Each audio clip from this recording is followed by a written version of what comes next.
versos 12 e 13. Marcos 16, versos 12 e 13. Eu tenho o sentimento de compartilhar sobre as faces da palavra de Deus. Faces. Diz assim: depois disto, manifestou-se em outra forma a dois deles que estavam de caminho para o campo. E, indo eles, o anunciaram aos demais, mas também a estes dois eles não deram crédito. Senhor, nós, como os irmãos já têm orado, nós nos colocamos na Tua presença, reconhecendo que o Senhor é a nossa suficiência. Nós pedimos que o Senhor, como multiplicou aqueles 5 pães e 2 peixes, possa também multiplicar a Tua palavra, abrir os nossos olhos e nos fazer conhecer melhor a Tua pessoa e a Tua vontade pela Tua palavra para esse tempo que nós estamos vivendo. Senhor, que o Teu Espírito possa abrir os nossos olhos, nos dê espírito de sabedoria e de revelação. Aos Teus pés nós estamos, Senhor, eis-nos aqui, no nome de Jesus, para a Tua glória. Amém. Eu fico impressionado como que o Senhor, no treinamento que Ele estava fazendo com seus discípulos, que seriam aqueles que iam levar adiante a sua obra, o Senhor nunca se permitiu ser controlado e sempre criou ambientes aonde eles não poderiam se agarrar a uma forma. Por várias vezes o Senhor mudou o seu estilo de dirigi-los, mudou o seu estilo de lidar com pessoas, lidar com situações, ministrar a pessoas. Ora ele está em Cafarnaum, ora ele está em Jerusalém, ora ele está em Betânia. Em alguns lugares ele tinha uma palavra muito mais voltada aos discípulos, em outros ele falava à multidão, em outros ele falava às sinagogas, às vezes expulsava demônios, às vezes curava e às vezes não fazia nada disso. E às vezes ele saía do meio da multidão e do meio dos discípulos. E muito interessante que Jesus ressuscita e, de propósito, conforme esse texto diz, ele se apresentou de outra forma aos seus discípulos. Parece que uma forma que eles nunca tinham visto. E porque era uma outra forma, esses discípulos que viram anunciar aos outros, os outros não creram. E parece que esse é o nosso problema como povo do Senhor. Nós queremos uma forma, nós queremos um modelo, queremos algo definido para poder nos agarrar e termos certeza de que agora encontramos um modelo adequado. Ao acompanhar a história da igreja, sempre que isso aconteceu, o Senhor se apresentava de outra forma.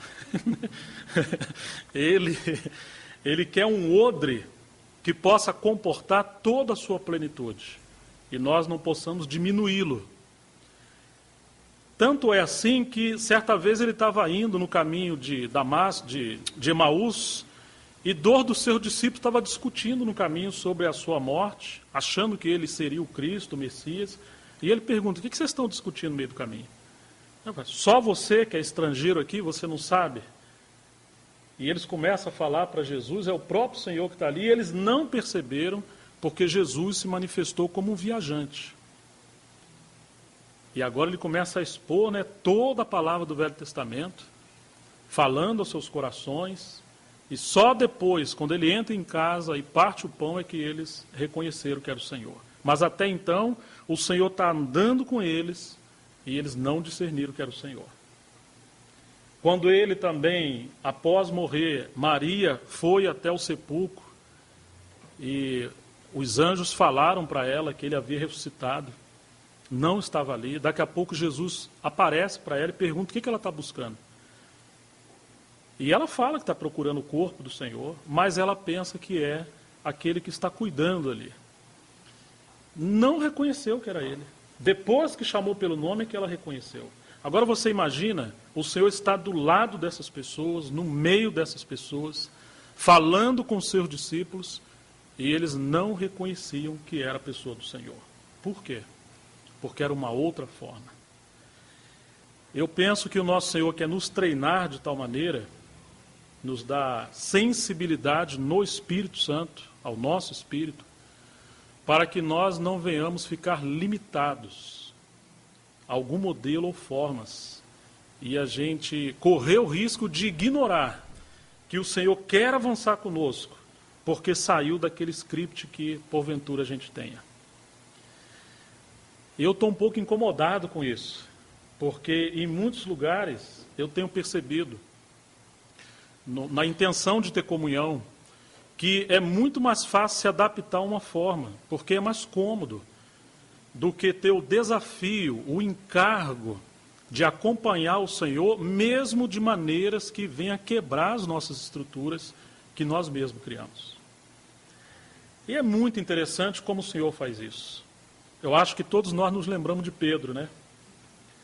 Pedro estava na casa de Simão, o curtidor. Ele acabou de passar toda aquela região próxima, uma jovem foi ressuscitada, e lá estava ele na casa de Simão, o curtidor, e um anjo do Senhor apareceu a Cornélio, centurião da corte romana. E agora, Cornélio manda enviar soldados para chamar Pedro, e quando Pedro está na casa de Simão, o curtidor, ele tem uma visão, os céus se abrem, e ele vê aquele lençol amarrado pelas 4 pontas, cheio de animais, quadrúpedes, répteis imundos, e o Senhor fala uma coisa muito estranha para ele: Pedro, mata e come. Ele foi treinado desde a infância, como um bom judeu, a não fazer isso. E agora o Senhor muda toda aquela forma e manda ele matar e comer. Alguém lembra qual foi a resposta de Pedro? Que paradoxo. Não, Senhor. Como que você fala não para o Senhor, se você é um escravo, se você é um servo? Se você fala não ao Senhor, significa que naquela hora você é o Senhor daquela situação. E essa é a questão, irmãos. Às vezes aparecem situações diante de nós que nós nos colocamos como o Senhor. Por quê? Porque fugiu do nosso controle. Muitos ficam para trás, porque o Senhor se apresenta de uma outra forma e não consegue caminhar. Precisamos discernir e definir, vamos seguir formas ou vamos seguir a pessoa soberana do nosso Senhor. E agora o Senhor fala para Pedro, não considerar imundo aquilo que ele purificou. E isso se repetiu por 3 vezes. Nessa hora chegaram os soldados e o Senhor falou para Pedro: Pedro, vai com esses homens que estão te procurando sem perguntar coisa alguma. Que a nossa tendência é o debate teológico, né? Histórico e uma série de coisas. É muito bom nós conhecermos profundamente a palavra. Mas quando essas coisas substituem a pessoa viva do nosso Senhor, nós temos que ter cuidado, porque o objetivo da palavra é nos levar a conhecer mais profundamente a pessoa do Senhor. Não podemos ficar só com a casca da palavra. E lá foi Pedro. Eu fico imaginando, é um Simão Pedro na casa de um Simão curtidor. São 2 Simãos. E é interessante que ele está em Jope. Nada é por acaso, porque na época que Salomão foi edificar a casa do Senhor, as madeiras que vieram da terra dos gentios entraram por Jope. E agora o Senhor havia dado as chaves do reino para Pedro. Ele abriu em Atos capítulo 2, no dia de Pentecostes, ele abriu as chaves aos judeus, a chave da palavra, mas faltava adentrar os gentios. E como a madeira para o templo da casa do Senhor, na época de Salomão, entrou por Jope, Deus tinha que colocar Pedro lá em Jope, na casa de um Simão curtidor. Para os gentios, que era um tipo dessa madeira, poder entrar. Agora, irmão, o que é um curtidor? Para os judeus mais rigorosos, ortodoxos, era uma profissão imunda. Ele tinha que trabalhar paralelo ao mar ou ao rio, porque o cheiro era insuportável. Ele pegava as peles de animais recentemente mortos, ele tinha que limpar, virar pelo avesso, lavar, depois colocar pendurado ao fogo, ao calor do fogo, para aquela pele ficar elástica, e era dali que vinham os melhores odres. O Senhor já havia falado para Pedro, que vinho novo se põe em odres novos, senão vai romper e se perde o vinho e o odre. Se a obra de Deus vai avançar através de Pedro, ele é um odre. Ele é um instrumento que Deus está usando. Então Deus teria que colocar Pedro no meio de situações que fugiriam daquela forma que ele conhecia, e revirar Pedro ao meio, de dentro para fora, e começar a tirar a carne do velho homem, do natural, do judaísmo. Em outras palavras, Pedro, está vendo essas peles que estão cheirando mal? Então, Pedro, infelizmente é você. E quando você lê, agora você tem que ler que esse Simão é você também, sou eu, né? Quantas vezes o Senhor nos coloca em situações que nós não sabemos o que fazer? Isso significa que estamos na casa de Simão curtidor e que nós não somos a cabeça.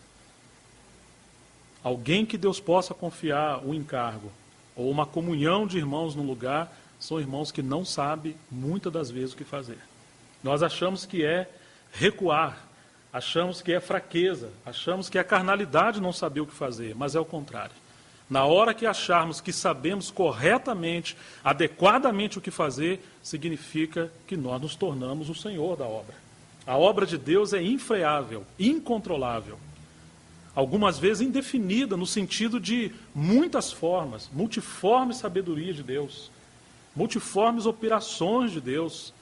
No capítulo 4 de Apocalipse você tem um trono, e quando você olha ao trono, você vai ver quantas formas tremendas, enigmáticas aos nossos olhos, está ao redor do trono do Senhor, aqueles 4 seres viventes, aquele arco-íris, quantas coisas tremendas. Significa que quando o Senhor está no trono da igreja, existirão formas no mesmo corpo, mas muitos dons, muitos ministérios, ou vários ministérios, porções diferentes da palavra, manifestações do agir do próprio Deus. E nós precisamos depender do Senhor, para não querer que a igreja seja tudo certinho, como uma forma, um dom, um ministério e um estilo de palavra. Deixa de ser o testemunho do Senhor, porque ele se manifesta de muitas formas. Agora está Simão Pedro na casa do Simão curtidor. Ele é essa pele que o Senhor está revirando e cortando e tirando a carne para fazer dele um odre que pudesse avançar com a sua obra. Pedro chega na casa de Cornélio e ele começa a falar: olha, vocês sabem que não é muito comum um homem judeu entrar na casa de um gentio. Isso é maneira de você entrar na casa dos outros? Falar: Maurício, você sabe que eu não deveria estar na sua casa, que você não vale nada. Como que eu vou chegar na casa do irmão? Ainda que é verdade. Mas é alguém que o Senhor, é um animal imundo que o Senhor santificou. Porque aqueles animais representaria todos nós. Nós somos os gentios que no Velho Testamento era tipificado por esses animais imundos. De vez em quando estamos conversando, o veneno da serpente começa a escorrer do canto da nossa boca. Né? Falamos coisas que machucam as pessoas. Paulo falou aos Gálatas: se vocês estão se contendendo e brigando uns com os outros, cuidado para vocês não se devorarem uns aos outros como feras. Ou seja, a nossa carne, a nossa humanidade é como aqueles animais imundos. Ali você tem toda a sorte de animais. Tem irmãos que são como os pássaros, imundos, gosta de comer coisas que não edificam. Quando você vai segurar, ele sai voando, são aves indomáveis. Mas o Senhor tem a sua maneira de tratar conosco. E o Senhor falou para Pedro: mata e come. Então, ele chega na casa de Simão, vocês sabem que não é comum entrar na casa de gentios. Mas, fazer o quê, né? O Senhor me mostrou para não considerar imundo o que ele santificou. Ele começa a falar. E quando ele começa a falar, o Espírito Santo interrompeu Pedro. Antes de Pedro terminar o seu discurso, sua pregação, o Espírito Santo invadiu aquele ambiente, caiu sobre as pessoas, invadiu aquilo, as pessoas começaram a falar em línguas, e Pedro ficou. E ele chegou à conclusão: poderemos negar a água do batismo a esse que, como nós, receber a palavra? E eles foram batizados. Agora Pedro volta para Jerusalém com os seus companheiros. Vocês lembram o que aconteceu quando Pedro chegou em Jerusalém? Quem diria, hein, Pedro? Você entrou na casa de gentios e comeu com eles. Logo você, que era aquele irmão que a gente tinha em grande consideração, parecia um sinédrio, examinando, E Pedro teve que fazer um discurso, uma exposição minuciosamente, para convencer os irmãos de que não fora ele. Fora o Espírito Santo manifestando uma outra forma do Senhor avançar a sua obra. Pedro deveria abrir a chave para os gentios, como Salomão recebeu as madeiras para a casa de Deus, o testemunho do Senhor no Velho Testamento. E Pedro teve que conviver com isso. E a tendência era sempre a igreja se agarrar de alguma forma, até ser complementada por outros ministérios. Então, irmãos, como nós precisamos considerar essa questão diante do Senhor? Da gente estar diante dele e termos desconfiança de nós, de que as nossas, às vezes, formas sejam uma preferência, às vezes, humana e não exatamente o que o Espírito Santo quer tratar conosco. Claro que ele respeita a nossa circunstância, conjuntura, cultura, contexto, mas nós devemos crescer até a plenitude do Senhor. Eu acho que os irmãos lembram, eu sei que muitos irmãos maduros na palavra têm passado por aqui, e o meu sentimento não seria dar um ensinamento minucioso de algum livro. O Maurício até falou de Hebreus. Eu fiquei diante do Senhor, nosso tempo também é curto, mas eu queria compartilhar um pouco de algumas impressões que eu tenho tido, que possa ajudar o testemunho local e o ministério de alguns irmãos a como avançar diante de circunstâncias que às vezes surgem para nos manietar, da gente ter o cuidado de não ficar preso, de não ficar para trás, porque o Senhor conta com cada um dos irmãos, conta conosco. Quantos estão há muitos anos no lugar, mas espiritualmente estão presos a uma forma, a uma situação de 20 anos atrás, 15 anos, 30 anos. E se o Senhor quiser fazer alguma coisa, ele tem que se adaptar àquele contexto que os irmãos colocaram como, digamos, uma regra de comportamento de ministério e vida de igreja. Se fugir dali, com certeza é obra de Satanás, não é obra de Deus. Isso é muito perigoso. Não podemos amarrar o Senhor e colocar num computadorzinho ali que a gente dita as coisas. Os irmãos lembram do livro de Ezequiel, logo no capítulo 1, tempo de Babilônia, povo preso. E a palavra do Senhor veio sobre Ezequiel. Muito interessante que veio um vento sobre Ezequiel antes da palavra. Ezequiel tem visão dos céus. Os céus se abriram e vê uma coisa estranha a Ezequiel. Ezequiel passa a ver 4 seres viventes. E esses 4 seres viventes têm 4 faces diferentes. E eles andavam zigue-zagueando para ambos os lados. E aonde ia um, e os outros também. Rosto de leão, ou cara de leão, cara de boi, cara de homem, cara de águia. E eles não se separavam. No capítulo 10 diz que eles estavam cheios de olhos. Essa foi a visão que Ezequiel teve nos céus, antes da palavra do Senhor começar a aparecer, ou ser definida mais claramente para Ezequiel. Mas Ezequiel não teve só uma visão nos céus. Ezequiel teve uma visão na terra também. Ele viu 4 rodas na terra. Essas rodas estavam aparelhadas uma dentro das outras. E quando esses 4 seres viventes se moviam, elas se moviam. Para onde esses 4 seres viventes iam juntos, elas iam também.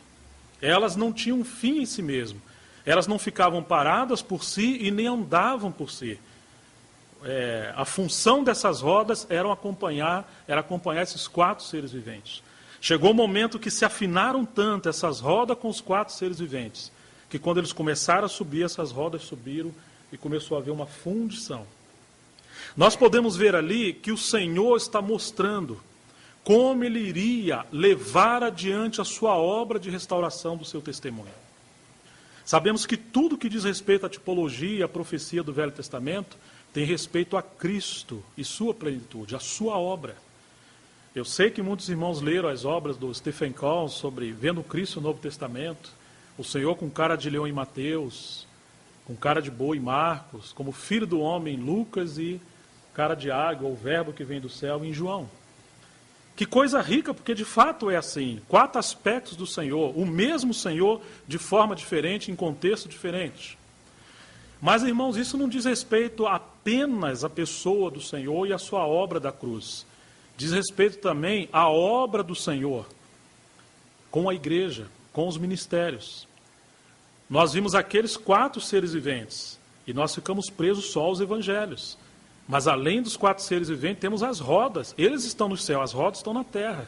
A igreja é tanto celestial como ela está na terra, feita com pessoas de carne e osso como nós. Se o Senhor tem um mover nos céus, ele precisa ter roda na terra para acompanhar.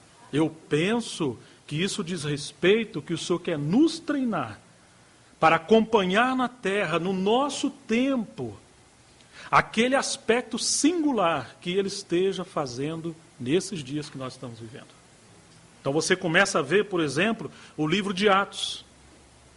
Lendo o livro de Apocalipse, capítulo 4, a primeira cara que vem é de leão. Em Ezequiel não tem muita ordem, mas em Apocalipse tem.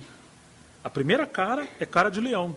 E quando você vê os ministérios, você vai ver que assim como são 4 rostos, os ministérios também de alguma maneira são 4 linhas definidas de ministério, que ainda que o Senhor levantou 12 apóstolos do Cordeiro e outros apóstolos do Espírito Santo, esses ministérios caminharam em 4 linhas definidas. Todos que cooperaram seguiram essas linhas. E nós encontramos, de alguma maneira, o Senhor separou entre os 12, ele separou 3, Pedro, Tiago e João. E depois separou Paulo. Todos que vieram depois, eles vieram complementando, segundo as suas porções que o Senhor repartiu a cada um, mas seguindo essas 4 linhas definidas em todo o livro de Atos e as epístolas. Quando você vê a prioridade com cara de leão, você sabe que Pedro vem primeiro. Porque o ministério de Pedro é o ministério em relação ao reino de Deus. Então o ministério de Pedro vai do capítulo 2 até a casa de Cornélio, até o capítulo 11. Você vê que o aspecto da obra de Deus ali diz respeito ao evangelho do reino. Saiba, pois, toda a casa de Israel, que a esse Jesus que vós crucificaste, Deus o fez. Nunca fale não, Senhor. Ele aprendeu a lição. Deus o fez Senhor. E todo o ministério de Pedro, nesses capítulos, diz respeito ao senhorio do nosso Senhor. Uma pregação, cerca de 3.000 almas. Curas, milagres, coisas tremendas. Mas quando nós chegamos na casa de Cornélio, no capítulo 11 ali, cristalizando no capítulo 11, você vai ver que o ministério de Pedro, ele como é definido por esse lençol que desce do céu. Não significa que Pedro não continuou trabalhando, mas significa que ali demonstra o perfil do seu ministério. Qual é o perfil do seu ministério? Lembra que ele era um pescador, e o Senhor falou que ele ia pescar almas. Então ele lança a palavra, e depois pega como que é essa rede, ou esse lençol, e amarra, põe nas costas e vai levando tudo para o Senhor. Ele não para saber direito o que tem ali dentro. O seu ministério é o reino. É pregar, desfazer as obras de Satanás e trazer pessoas para a esfera do reino de Deus. Oh, irmãos, mas ali estamos todos nós. Você imagina quão difícil é a comunhão dos santos? É um milagre. Pode ter certeza disso. É um milagre. Porque nós somos esses animais, nós nos devoramos. Nós não queremos estar debaixo da disciplina do Espírito Santo. Mas há algo que nos segura, o reino. O encabeçamento do Senhor, a disciplina do Espírito Santo. A menos que a gente fura a rede e saia dali. Você lembra quando Pedro foi fazer aquela pescaria lá em Lucas 5? O Senhor, ele pegou o barco de Pedro, pregou a palavra, depois falou para Pedro, falou para eles, para eles lançarem as redes. Falou, olha, pescamos já, ou trabalhamos a noite toda, não pegamos nada, mas sobre a tua palavra vamos lançar a rede. Isso é o reino. Muito interessante, irmão, que a pescaria que eles tinham, uma pescaria coletiva, não individual. Havia o barco de Pedro com os seus e o de João e André também. E Tiago. E o que Pedro fez, ele foi sozinho pescar. Não foi com os outros. Ele lança as redes. Está vindo muitos peixes. Mas você lembra o que aconteceu? Eles começaram a ir a pique. Eles começaram a afundar. Aí o que eles fizeram? Gritaram chamando os outros companheiros. Porque na época era uma pescaria em equipe. E não uma pescaria individual ou de apenas um barco. Eu morei em região praiana e até hoje é assim. São barcos que saem com uma gigantesca rede e eles têm que trabalhar em equipe, senão fracassa. Mesmo que pescam muitos peixes, não conseguem trazer. Agora Pedro chama os seus companheiros para ajudar. Mas você lembra quando a palavra diz que o barco ia a pique?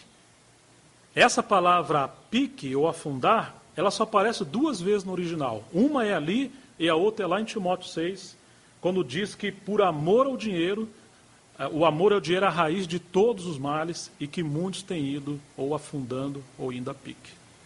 Eles tinham uma sociedade, Pedro, Tiago, João, e Pedro agora como que prosseguiu com essa sociedade, introduzindo dentro do seu ministério, que o Senhor estava chamando. Mas o ministério não é uma sociedade carnal, empresarial, um sistema. Não, é algo a ver o reino de Deus. O Senhor tem que permitir que vá a pique quando o nosso interesse não é puro.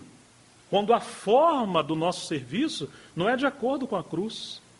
E agora Pedro ele tem que mudar essa forma de trabalhar em relação ao ministério. Ô irmãos, quando ele vem puxando aquela rede com seus companheiros, você lembra o que aconteceu com a rede? Ela se rompeu. Porque a base não era adequada. Tem 2 redes no Novo Testamento. Uma se rompeu, que é o início do ministério, e a outra após a ressurreição, lá no final do livro de João, que não se romperam.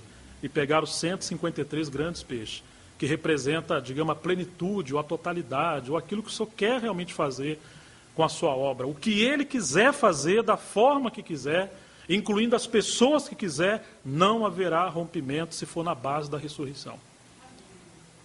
Mas quando é no início, e as coisas não são claras, às vezes há rompimento. Agora eu pergunto aos meus irmãos, o que você acha que rompe mais a rede? Peixinho pequenininho ou peixe grande?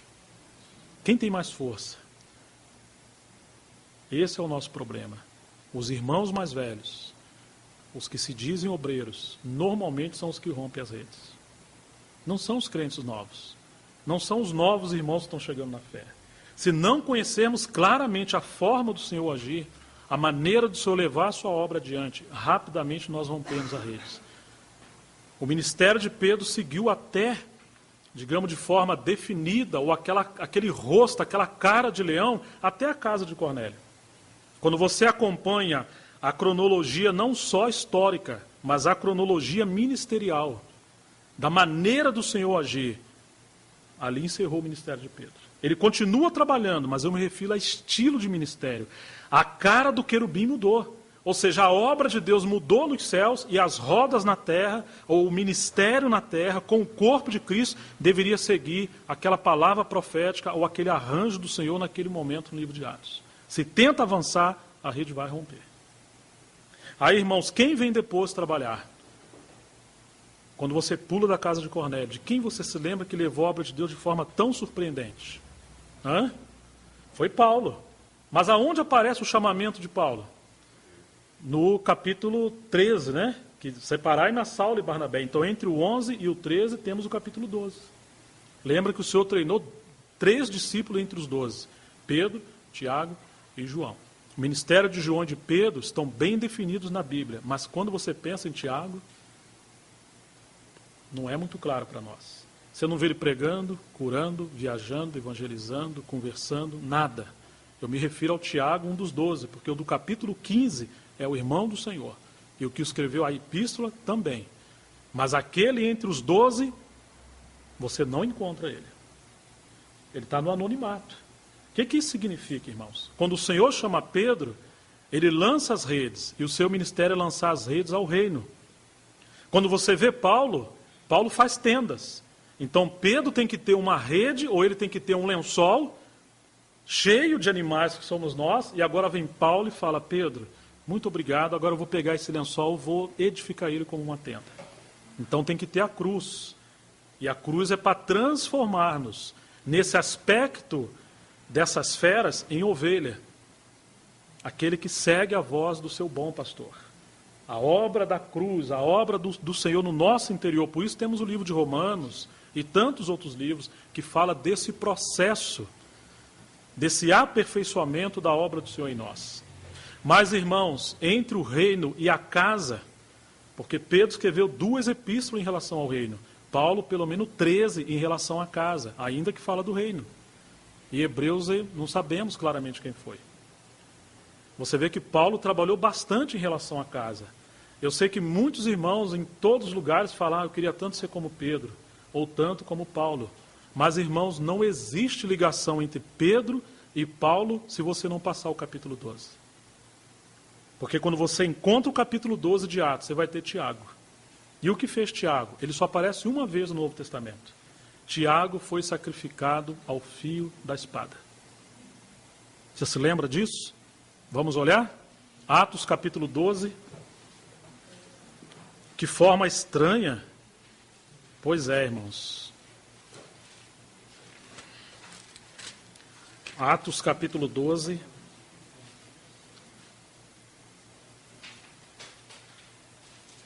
Por aquele tempo mandou o rei Herodes prender alguns da igreja para os maltratar, fazendo passar a fio da espada a Tiago, irmão de João. A única vez que Tiago aparece, ele foi um mártir, o pioneiro entre os 12. Deus treinou um homem 3 anos e meio para morrer. Era um apóstolo, um mártir. João viveu quase até o final do 1º século, um velhinho, quase 100 anos, ou 100 anos. E Pedro foi alguém tão usado pelo Senhor, e Tiago foi treinado junto com eles dois. Mas para que ele foi treinado? Foi treinado para não ser ninguém. Foi treinado para expressar a cruz, o despojamento, a disciplina do Espírito Santo, do Senhor. Quantas vezes, irmãos, querem ser grandes oradores ou mestres da palavra? Mas raramente encontramos irmãos que queiram ser como Tiago, um mártir pelo Senhor. Não é próprio da nossa natureza querer ser um mártir. Mas, irmãos, alguns serão treinados para ser um mártir. Muito interessante que quando o Senhor fala no livro de Atos, que viria sobre eles o poder do Espírito Santo, vocês serão minhas testemunhas, no original é mártir. Não é só pregar, é morrer pelo Senhor. Antes de Tiago morrer literalmente, ele morreu interiormente. Por que muitas das vezes a obra do Senhor não pode avançar? Porque interiormente nós ainda falamos não para o Senhor em muitas coisas. Como que ele pode avançar conosco? Então o que nós encontramos, irmãos? Encontramos que em muitos lugares você tem um princípio de avivamento, como aconteceu do capítulo 2 até o 11. Eu estou falando do 11 porque é a transição do livro da igreja de Antioquia, né? Então ali o capítulo 11 até o 12 é essa transição da cara de leão para a cara de homem que representa o ministério de Paulo. Entre um e o outro tem a cara de boi, ou de novilho, que representa a morte, a entrega, o despojamento. É ali que muda a face. Do 13 até o 28 é cara de homem. Muitos capítulos com Paulo e alguns capítulos com Pedro. Graças a Deus que só temos o capítulo 12 com Tiago. Mas, irmãos, em Londrina e em outros lugares, chega uma hora que é cara de boi.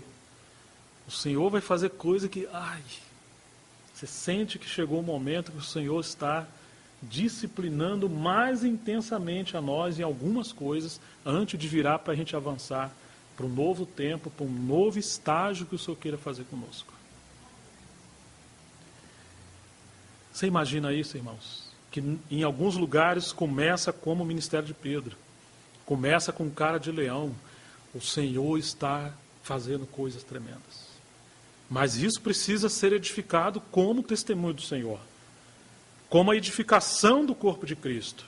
Por que muitos não conseguem passar dessa fase para a edificação da casa? Porque eles querem encontrar Pedro e querem encontrar Paulo. Mas Tiago? Não. E não existe ligação entre cara de leão com cara de homem sem encontrar o boi pelo meio do caminho. Uma hora você encontra Tiago no meio do caminho. Não é hora de você falar nada, é só hora de baixar e falar, Senhor, Tu sabes todas as coisas. Os irmãos estão me acompanhando? Tem irmãos que Deus usou muito, com graça, com unção, com ministério autêntico. Mas o Senhor quis fazer uma curva. E nessa hora, não, Senhor, não. E aí está o problema, por que a obra de Deus às vezes não pode avançar? Então temos que ser um testemunho do Senhor temos que ter a vida da igreja como essas rodas que Ezequiel viu. Porque a hora que o Senhor mudar, ou ele começar a zigue-zaguear em várias direções, temos que ter essa flexibilidade com o Espírito Santo para seguir o Senhor e não ficar preso. Às vezes o Senhor avança, e se a gente não avança, a obra de Deus na terra não pode avançar. Os céus governam as ações na terra. Antes que algo possa acontecer na terra, elas primeiro precisam acontecer nos céus. Por isso que uma igreja que está sendo amadurecida, ela trabalha mais nos céus do que na terra. No sentido de quê? De intercessão, de unção, de espírito de sabedoria e revelação, no sentido de discernimento, no sentido de ouvir a voz do Espírito Santo. As nossas ações na terra devem ser consequência de conhecimento espiritual através de irmãos e irmãs que estão andando nos céus. O pé está na terra, a roda está na terra, mas o Espírito está nas regiões celestiais. Senão nós não podemos acompanhar o Senhor. Mas isso não é possível, se não passar de Pedro para Paulo, encontrando Tiago no meio do caminho. Você lembra também do tabernáculo? Está em pé, as cortinas, você tem a cobertura das peles. Você encontra utensílios preciosos como o candelabro, a mesa, o altar, a arca. Mas, irmãos, haviam estacas enterradas dentro da terra, sem face, sem aparecer. Mas o tabernáculo estava de pé, porque tinha estacas que você podia amarrar ali a cobertura do tabernáculo para poder ficar em pé. Significa Tiago. Significa que alguns irmãos ficarão no anonimato. Meu Deus, parece que Deus não tem nada comigo. Eu estou vendo irmãos falando, outro viajando, outro servindo, outro traduzindo, outro lendo, enfim, pregando o evangelho. Eu não sei. Às vezes você tem um ministério de estaca, de não ser nada. Um Tiago. Trazer a mortificação do Senhor. Mas quando acontece crise, às vezes no convívio, no contexto da igreja, falar, irmão, vem aqui, deixa eu te falar uma coisa. E você tem o testemunho do que é conhecer o caminho da cruz. Às vezes, irmãos, os irmãos mais cruciais na igreja não são os que falam, mas são aqueles que sustentam os que falam. A palavra é imprescindível, digo. Mas se não tivermos esses irmãos que sustentam quem fala, eu não me refiro apenas a recurso, nem pensei nisso, mas me refiro à oração, à paternidade, a irmãs que cuidam. Lembra-se de Margaret Barber? Uma estaca, um Tiago. Lá estava ela, abandonada pela missão organizada. Só que o Senhor usou ela. E através de Margaret Barber surgiu o ministério do Atmania. Quantos irmãos serão assim? Até o momento o Senhor te usou. Vai continuar usando. Mas às vezes você não vai aparecer. Você não vai ter destaque. Na verdade, mesmo quem serve diante dos irmãos não deve ter nenhum destaque. Não chamar atenção para si. Mas, irmãos, quantas vezes o Senhor quer avançar, mas nós temos uma forma, nós nos agarramos a um aspecto do Senhor. Se Ele apresenta-se de outra forma, a gente já não é mais aquela roda que segue o Senhor. Ficamos presos. Aí nós encontramos o Senhor agindo dessa maneira. Aí temos então esse aspecto da cara de homem com Paulo. Quantos caminhos de Paulo. Quantos aspectos tão ricos do ministério de Paulo. Só que chega um tempo que Paulo falou, todos me abandonaram. Lá estava o velho Paulo sozinho, em Roma, preso. E agora vem João. Chegou o momento que apareceu uma outra cara do querubim. Um outro aspecto do nosso Senhor. E João, como ele costurava as redes naquela pescaria de Pedro, quando a rede se rompeu, agora vem João costurando redes também no final do primeiro século. Então nós temos esses aspectos, o reino, a cruz ou a disciplina do Espírito Santo, que às vezes falamos da cruz, mas não conhecemos a disciplina do Espírito Santo. O conhecimento está correto, mas a motivação, o andar com o Senhor não está correto. Então temos o reino, a disciplina do Espírito Santo, a casa e esse aspecto da vida mais íntima com o Senhor, com João. O aspecto da casa, da família, do testemunho do Senhor no interior. Deus quer um reino através de Pedro, Ele quer uma casa através de Paulo, mas Ele quer uma família através de João madura, com filhos amadurecidos, porque estão sempre encontrando o Tiago no meio do caminho, que é a disciplina do Espírito Santo. Mas não pode ter a casa, se não encontrar Tiago. Então, irmãos, quando nós olhamos o aspecto da palavra do Senhor, essas faces da pessoa do Senhor, do agir do Senhor, do testemunho do Senhor, quantas coisas importantes nós podemos aprender.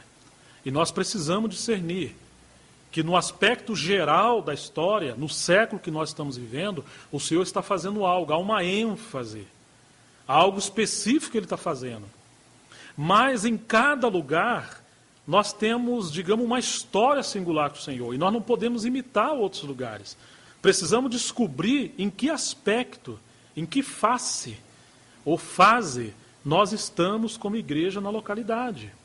E aqueles irmãos que vêm de fora ajudar os irmãos na localidade, precisamos estar em oração para que haja discernimento espiritual, para sermos cooperadores com aquela fase que o Senhor está querendo guiar a igreja local. Não puxar nem para trás e nem para frente. Como precisamos de discernimento? Como precisamos da ajuda do Senhor? Eu queria aproveitar esses minutos ainda. Vamos ler alguns versículos mais voltados em relação à palavra do Senhor. Nós vamos ler Colossenses capítulo 1.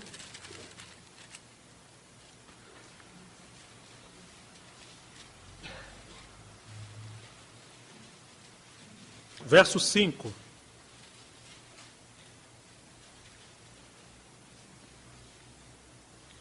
Por causa da esperança que vos está preservada nos céus, da qual antes ouviste pela palavra da verdade do Evangelho. Eu queria ressaltar esse termo, palavra da verdade. Capítulo 3.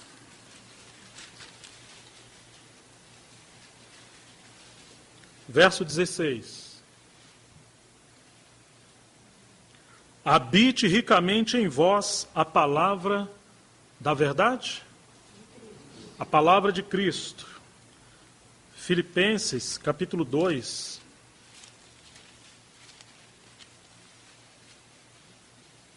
Verso 16. Preservando a palavra da vida, para que no dia de Cristo eu me glorie de que não corri em vão, nem me esforcei inutilmente. Palavra da vida. 2 Pedro, capítulo 1.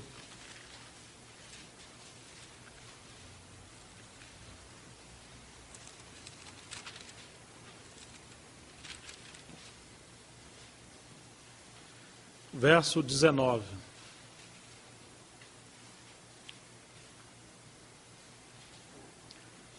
Temos assim, tanto mais confirmada a palavra profética.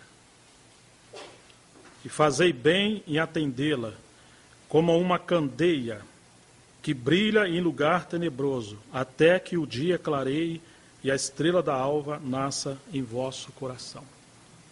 Então nós lemos algo sobre a palavra da verdade, do Evangelho. O que mais? Palavra de Cristo, palavra viva, ou palavra da vida e a palavra profética. E o último, Romanos, capítulo 10.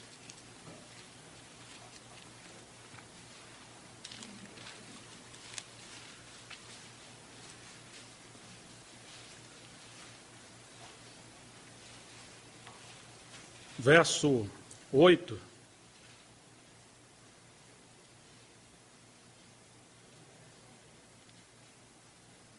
Porém, que se diz? A palavra está perto de ti, na tua boca e no teu coração. Isto é, a palavra da fé que pregamos.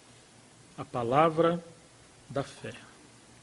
Então nós encontramos que Paulo, alguém que conheceu tão profundamente a palavra do Senhor, ele apresenta também essas faces da palavra. A palavra é uma só, assim como a pessoa do Senhor é uma só, a obra do Senhor é uma só, a igreja do Senhor é uma só, mas existem estágios, facetas, realidades.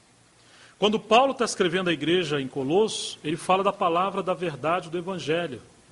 A palavra da verdade diz mais respeito ao conhecimento da verdade, ao aspecto do logos da verdade, de todo o conselho de Deus ou depósito de Deus. Isso tem muito a ver com os mestres, que são aqueles expositores da palavra. Porque no contexto da carta aos Colossenses, é o gnosticismo, são as heresias, são obras do inimigo através de conhecimento, de filosofia, que está bombardeando aqui, os pensamentos, o conhecimento, a questão da fé objetiva. Então, é muito importante conhecermos a palavra da verdade e sermos enriquecidos com elas. Mas quando Paulo fala da palavra de Cristo, isso também aparece em Hebreus, isso aparece em Romanos 16, tem mais a ver com o ensinamento do Senhor, da pessoa e obra do Senhor, aqueles aspectos rudimentares, mais voltados aos novos convertidos, mais voltados àqueles que estão iniciando na fé. Tanto que o livro de Hebreus fala que é para deixar de parte os elementos elementares da doutrina de Cristo, os rudimentos de Cristo. Aí nós podemos prosseguir até a perfeição, ou as novas faces da palavra e das realidades da pessoa do Senhor. Mas se não passamos pela doutrina de Cristo, ou pelos rudimentos de Cristo, como poderemos crescer na palavra da verdade? Então nós temos uma visão muito ampla da palavra, mas nós temos aquilo que é fundamental da palavra. E como precisamos de equilíbrio em relação a isso. Só que, quando em Colossenses fala de palavra de Cristo, ali no grego é logos também. Fala da palavra mesmo escrita, da palavra falada, da palavra que você pode tocar nela, conhecer ela. Mas irmãos, quando Paulo fala da palavra da vida, ou rema, ou a palavra revelada, aquela palavra que quando você tem bom fundamento, e você conhece a palavra da verdade, dessa união ampla, o Senhor começa a trazer revelação para nos constituir com realidades espirituais.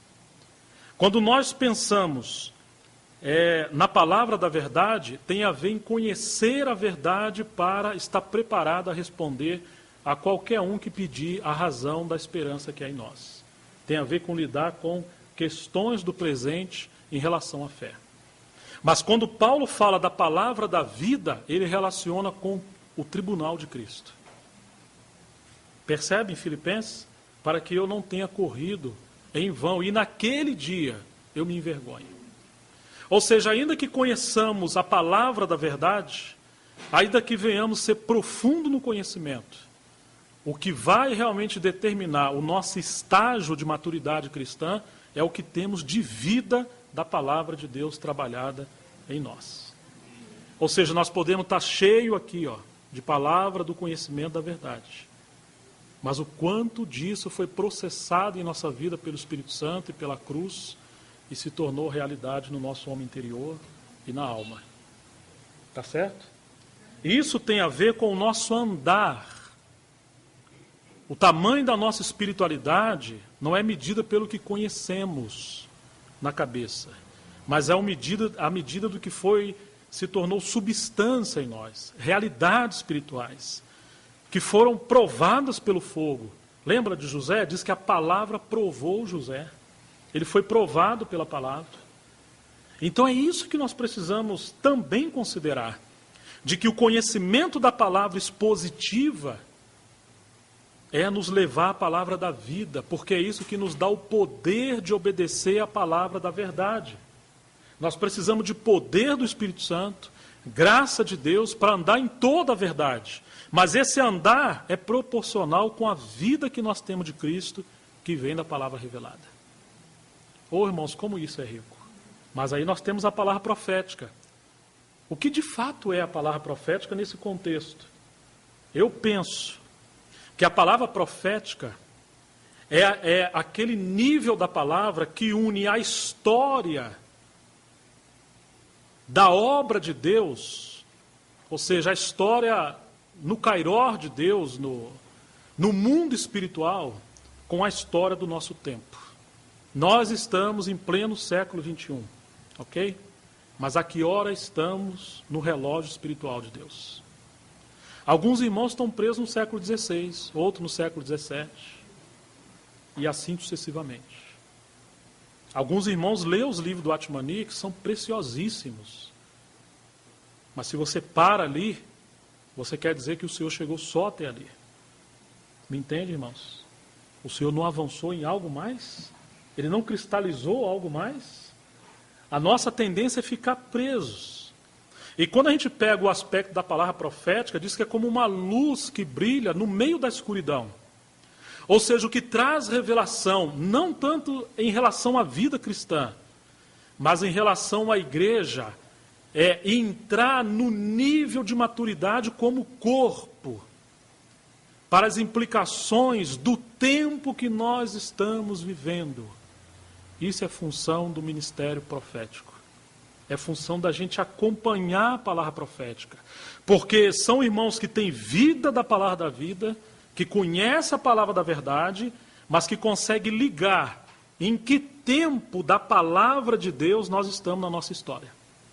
Quando você pega Pedro, o Espírito Santo foi derramado no capítulo 2 de Atos. Pedro olha, isso aí que vocês estão vendo é aquilo que Joel falou.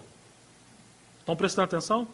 Então isso aqui é o kairós no mundo espiritual, na história terrena. Mas isso aqui é aquela palavra da verdade ou do logos, ou a palavra escrita que está se cumprindo nesse tempo.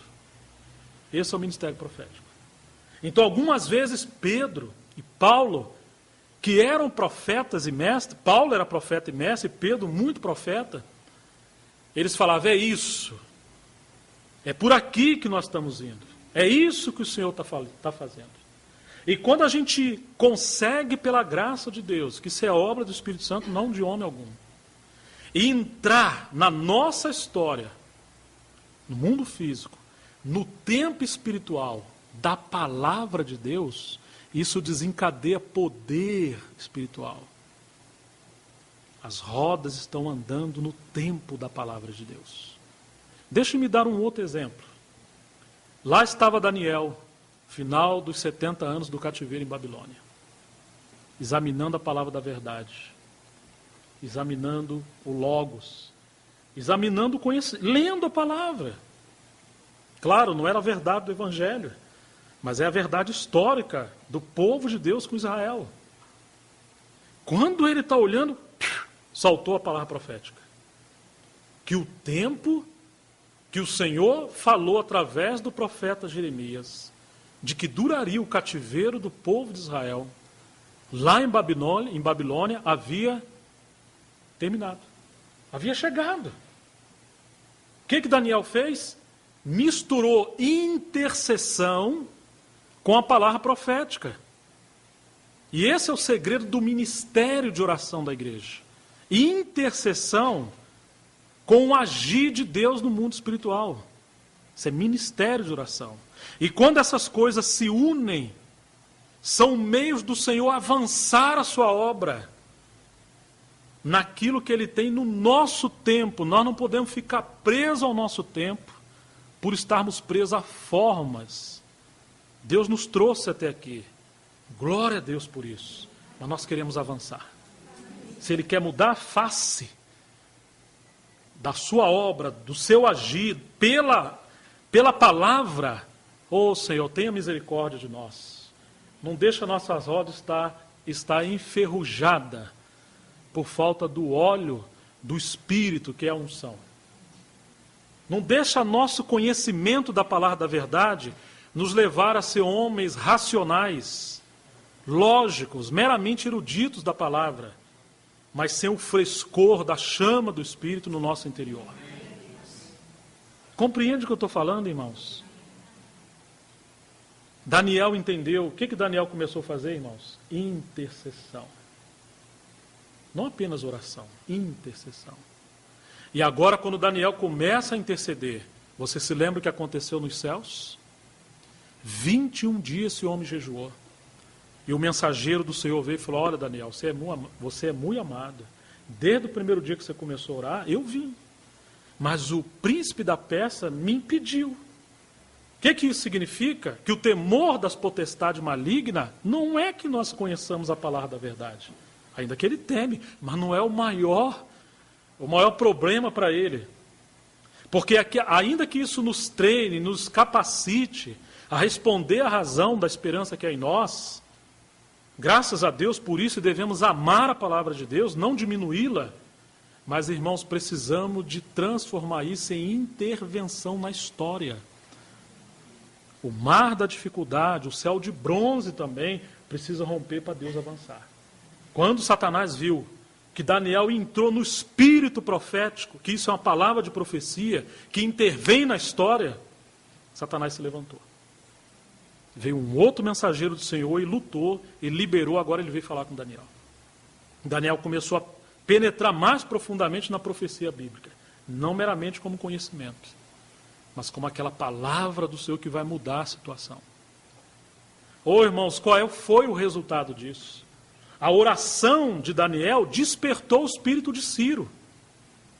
Porque no arranjo aqui que está os nossos livros da Bíblia, Daniel está depois. Mas na cronologia ele vem antes. O espírito do rei Ciro foi despertado. Falou: o Deus dos céus e da terra me deu todos os reinos, me enriqueceu, porque ele quer uma casa edificada lá em Jerusalém. Quem é do Senhor entre vocês, pode subir. Irmãos, que diferença de Nabucodonosor, né? Não foi a minha mão, o meu braço que fez tudo isso, essa Babilônia? Ele não entendeu nada, mas Ciro entendeu. Como Ciro entendeu, irmãos? Você tem uma profecia sobre Ciro cerca de 200 anos antes dele, 150, 200. Quem é Ciro? Senão o meu servo, o meu pastor que vai edificar minha casa em Jerusalém. Como é que Ciro descobriu isso? Alguém ali, como aconteceu com Esdras, com outros irmãos que eram pessoas da palavra, a palavra da verdade, ou logos, a palavra escrita, conversada, ela foi chegando nesses corações, o Espírito Santo foi trabalhando. Quando veio a palavra profética, essas pessoas tinham palavra interior deles, dentro deles, e responderam. Tanto Ciro como o remanescente. O grande problema, irmãos, é que nós podemos conhecer a palavra, conhecer o Logos, a palavra escrita, mas se não formos pessoas treinadas pelo Espírito Santo, não acompanharemos a palavra profética, que nos leva a mudar de estágios. Tantos que muitos ficaram em Babilônia e não saíram para voltar para Jerusalém. Eles não acompanharam a palavra profética, não se sujeitaram à palavra profética. Então, irmãos, eles saíram dali e vieram a Jerusalém porque é cumprimento da palavra profética. Agora, é claro, quando vem a palavra profética, Deus intervém na história. Deus envia recursos. Deus desperta pessoas. Deus despoja principados e potestades. Destrona, no sentido de desbaratar, de desfazer a obra do inimigo. Ele aviva a sua obra. Ele aviva a sua palavra. Que coisa gloriosa, porque eles vieram. Quando a obra do Senhor parou no final do capítulo 4, vem Ageu e Zacarias, mais porções da palavra profética. Quando eles ouvem a palavra profética, o que eles fizeram? Arregaçaram as mangas e voltaram a edificar. Percebe que é a palavra profética que nos dá poder, porque já temos o conhecimento, mas ela nos dá o poder de nos levantar como testemunho e avançar a nova fase. Tem que edificar a casa. Depois vem Esdras, depois Neemias. Então, irmãos, em muitas partes das Escrituras, nós temos essa relação, claro, de maneira que precisamos que o Espírito Santo nos ajude a encontrar isso. De que a palavra plena dela, a palavra escrita, gera vida cristã em nós. A palavra da vida. Isso nos leva a ter uma conduta correta, uma vida cristã adequada, uma comunhão com os nossos irmãos. Isso tem a ver com o tribunal de Cristo. Porque naquele dia, nós vamos prestar conta daquela vida que o Senhor nos deu para obedecer da sua palavra escrita. Que Deus nos livre de ter muito conhecimento da palavra da verdade, mas ter uma palavra da vida desse tamanho. Me entende, irmãos? Que seja proporcional.